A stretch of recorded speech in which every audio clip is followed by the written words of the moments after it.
I want to talk about something. So what's interesting is I'm a car guy, right? And you're going to say, hey, is this going off the rails? But here's what I want to talk about. I'm a car guy. Always been a car guy my whole life. I actually literally went to school for auto body just because I wanted to work on cars.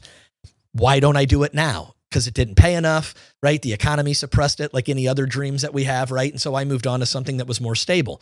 But I like cars, and I own a few of them. And what's interesting is one car in particular I own is a 94 Honda EG hatchback. And I'm a Honda guy. I like Hondas. I own a ton of Hondas. I got a Honda Chopper, Honda whatever. I got a lot of Hondas. Here's what's interesting. The last time that project cars had plates on it was 2008. I was 26 years old, I think, in 2008. It's 2026. Why is that a thing? Because I put it off. Like, hey, got to grow up, got to get a career, got to do this, right? Scale, success, right? All this. I got all these things I got to do. Here's what's interesting. When are you going to start the project? Whatever the project is. It doesn't have to be a 94 Honda. It doesn't even have to be a car. Here's my point.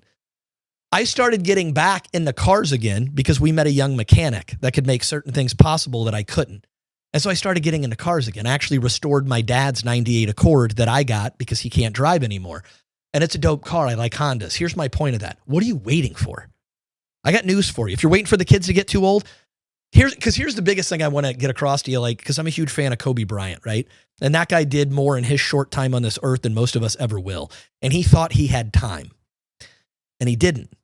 And I got news for you. You don't know what kind of time you have. I don't know what kind of time I have. I might not be here tomorrow. You might not be here tomorrow. What are you waiting for, right? There's an old quote from Helen Keller, who was born deaf and blind, that learned how to read and speak, by the way. If you ever heard of her, not heard of her, look up Helen Keller. One of her favorite quotes is, life is short and unpredictable. Eat the dessert first. It's not guaranteed. So why am I saying this? Because I'm almost 45 years old. I've had that car unplated since 2008. That's all I talk about. All I had to do is get started again. I think we have this goal that it's like, well, unless I have all the money and I can buy all the shit to fix it and do it all at one time, I won't start it. Well, I got news for you. That's never going to happen with anything. With a career, if I'm guaranteed, I'll start when it's guaranteed, or I'll start when I know this is going to. Life is purely unpredictable. Here's the biggest joke of all time, thinking you actually have control over anything.